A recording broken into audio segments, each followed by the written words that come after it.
Hello student, आज की class में हम बिहार स्टाफ नर्स का जो इस साल 2025 में हुआ है 8वें महीने में वो क्वेश्चन पेपर डिस्कस कर रहे हैं। सो प्लीज़ आप हमारी क्लास में बने रहिए।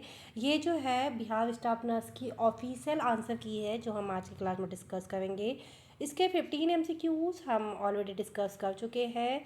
रिमेनिंग MCQs हम क्लास वाइज डिस्कस करते रहेंगे। सो प्लीज़ आप हमारी क्लास में बने रहिए। यदि आपने हमारे चैनल को लाइक सब्सक्राइब और शेयर नहीं किया तो जाके कर दीजिए। बेल आइकन को दबा के रखिए ताकि आने वाली सभी क्लासेस की नोटिफिकेशन आपको मिलती रहे। तो चलिए स्टार्ट करते हैं। सौम्य निर्जलीकरण से पता चलता है कि बच्चों में तरल फ्लूइड की कितनी कमी है। ओके, तो जो माइल्ड डिहाइड्रेशन है, ओके, इससे क्या पता चलेगा कि कितने परसेंट की कमी है बच्चों में। वो है 3 to 5%। ठीक है, यहाँ पे माइल्ड की बात हो गई, इसको भी 3 कैटेगरी में डिवाइड किया गया है, माइल्ड, मॉडरेट और सीवियर। ओके, सो हम यहाँ पे माइल्ड की बात कर रहे हैं, इससे ज़्यादा होता है 6 to 7%, तो मॉडरेट हो जाता है, और सीवियर में अबव 7%। ओके, सो ये है डिहाइड्रेशन का कैटेगरी जो डिवाइड की गई है वो। ओके, नाउ नेक्स्ट क्वेश्चन, निम्नलिखित में से किसका उपयोग वांछित प्रसव के प्रबंधन के लिए किया जा सकता है। तो किसके लिए किया जाता है? बाधित प्रसव के प्रबंधन के लिए कौन सा? हेमलिच मैनुअर का उपयोग किया जाता है, या हेमलिच युक्ति का उपयोग किया जाता है। ओके, नाउ नेक्स्ट क्वेश्चन, कोशिकाओं में सबसे प्रचुर मात्रा में पाए जाने वाला केटायन कौन सा है जो कोशिका आयतन विनिमय, तंत्रिका चालन और पेशी संकुचन के लिए महत्वपूर्ण भूमिका निभाता है? तो ये कौन सा है? तो ये है पोटेशियम। ओके, क्या है? पोटेशियम। नाउ नेक्स्ट क्वेश्चन, निम्न में से कौन सा अस्पताल में उपार्जित संक्रमण विकसित होने के सामान्य जोखिम का कारण है? ठीक है, तो इसमें क्या है? अंतःस्थायी चिकित्सा उपकरण। ठीक है, अस्पताल में कौन सा है जो संक्रमण फैला सकता है? तो वो है अंतःस्थायी चिकित्सा उपकरण। ओके, नाउ नेक्स्ट क्वेश्चन, डोरोथीलियम ओवेम का नर्सिंग सिद्धांत निम्नलिखित में से किसी एक को छोड़कर शेष पर मुख्यतः तीनों परस्पर संबंधित भागों पर प्रकाश डालता है। तो जो कौन सा है? डोरोथीलिया ओवम का नर्सिंग सिद्धांत क्या है? ये रोगियों की 14 अवस्थाएं, ये क्या है? डोरोलियम के सिद्धांत है। ओके, नाउ नेक्स्ट क्वेश्चन, निम्नलिखित में से किसी एक को छोड़कर से सभी अतिसार या डायरिया के उपचार में विस्मंधन का उपयोग करने के लिए प्राथमिक कारण है। तो कौन सा नहीं करते? एनाल्जेसिक हम उपयोग नहीं करते। बाकी सारा एंटीबैक्टीरियल, एंटी इन्फ्लामेटरी और एंटी सिक्रेटरी, ये जो है हम क्या है डिहाइड्रेशन में या डायरिया का जो पेशेंट है उसके लिए यूज़ करते हैं। बट एनाल्जेसिक हम क्या होगा? यूज़ नहीं करेंगे। नाउ नेक्स्ट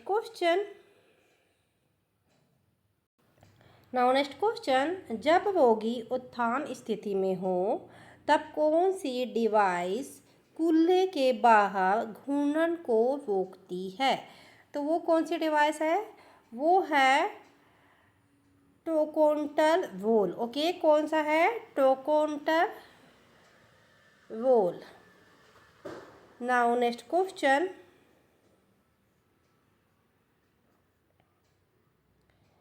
एक रोगी पेशी उद्देश्य और संभरण की शिकायत लेकर आपातकालीन विभाग में आया और उसका ECG लिया गया। जिस दीर्घकालीन OT समयांतर दिखाई दिया कौन सा विद्युत उपकरण असंतुलित इन लक्षणों के साथ सबसे अधिक संबंधित है? तो क्या हो सकता है बताइए। ईसीजी लिया गया है, क्यूटी समयांतर दिख रहा है, यहाँ पे दीर्घकालीन क्यूटी समयांतर दिख रहा है। तो यहाँ पे यदि आपने ईसीजी पढ़ा होगा प्रॉपर तो पक्का आपको पता होगा, यदि क्यूटी समयांतर ज़्यादा दिखाई दे रहा है तो क्या होगा वहाँ पे, हाइपोकैल्सीमिया। क्या होगी problem, hypocalcaemia. Now next question, तपापचयी क्षारकता के लिए सामान्य रक्त पीएच परिसर कितना होता है? तो कितना होता है इसके लिए, 7.45 से ऊपर होना चाहिए। कितना होना चाहिए, 7.45 से ऊपर। नाउ नेक्स्ट क्वेश्चन, ये जो हम डिस्कस कर रहे हैं ये ऑफिशियल आंसर की है। ओके, नाउ नेक्स्ट क्वेश्चन, संज्ञानात्मक व्यवहार चिकित्सा का प्राथमिक फोकस क्या होता है? तो क्या होता है इसका प्राथमिक फोकस संज्ञानात्मक व्यवहार चिकित्सा का, वो होता है दुर्गुणकूलन विचारों का बदलना। ठीक है, क्या होगा, दुर्गुणकूलन विचारों का बदलना। संज्ञानात्मक व्यवहार चिकित्सा का प्राथमिक फोकस क्या होगा, दुर्गुणकूलन विचारों का बदलना। नाउ नेक्स्ट क्वेश्चन, गर्भाशय ग्रीवा नलिका में विस्फारण के साथ गर्भकलाओं में अधोध्रुव असमर्थित होता है और गर्भग्रीवा नलिका में उभरने लगता है। चूँकि इसमें लिकर होता है जो प्रस्तुति भाग के नीचे होकर गुजरता है, इसीलिए इसे कहते हैं, तो इसे क्या कहते हैं, फोर वाटर। क्या बोलते हैं, four water. Now next question,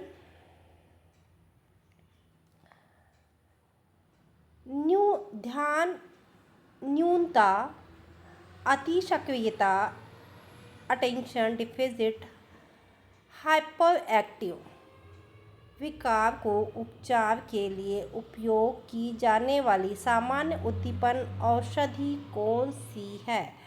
तो कौन सी है इसमें, तो मैथिलफैलिडेट। ओके, कौन सी है, मैथिलफैलिडेट जो है को काय की मेडिसिन है ये, अटेंशन डिफिसिट हाइपर एक्टिविटी की। ओके, नाउ नेक्स्ट क्वेश्चन, विश्व स्वास्थ्य संगठन WHO सार्वजनिक स्वास्थ्य समस्या के रूप में ट्रोकोमा को समाप्त करने के लिए निम्नलिखित में से किस रणनीति के अनुशंसा करता है? तो कौन सी ऐसी रणनीति है जिसे ट्रोकोमा को ख़त्म करना चाहते हैं? तो वो है सेफ रणनीति। कौन सी रणनीति, सेफ रणनीति, वो ट्रोकोमा के लिए यूज़ की जाती है। ओके, नाउ नेक्स्ट क्वेश्चन, विटजेल तकनीक हेतु एक शल्य चिकित्सक पद्धति है। तो कौन सी शल्य चिकित्सा पद्धति है विटजेल है, एक फीडिंग जेजुनेक्टॉमी। ओके, क्या है, फीडिंग जेजुनेक्टॉमी, ये एक शल्य चिकित्सा तकनीकी है। नाउ नेक्स्ट क्वेश्चन, किस प्रकार का नर्सिंग ऑडिट रोगी के उपचार के दौरान देखभाल की गुणवत्ता का मूल्यांकन करता है? तो अब यहाँ पे देखिए ऑडिट की बात हो रही, तो ये मैनेजमेंट से आता है। ओके, तो कौन सा ऑडिट होता है इसमें, कंसर्न ऑडिट। कौन सा audit, concern audit. Now next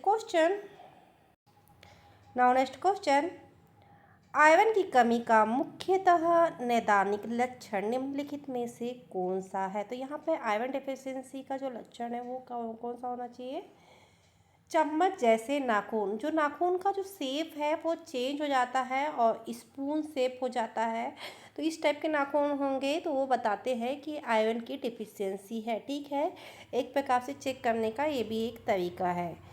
so student, ये थे बहुत इम्पॉर्टेंट MCQs जो बिहार स्टाफ नर्स की 2025 का 1/8/2025 को हुई एग्ज़ाम थी उससे ये उसकी ऑफिशियल आंसर की है जो हम आज की क्लास में डिस्कस कर रहे हैं, और इसके रिमेनिंग एमसीक्यूज हम क्लास वाइज डिस्कस करते रहेंगे।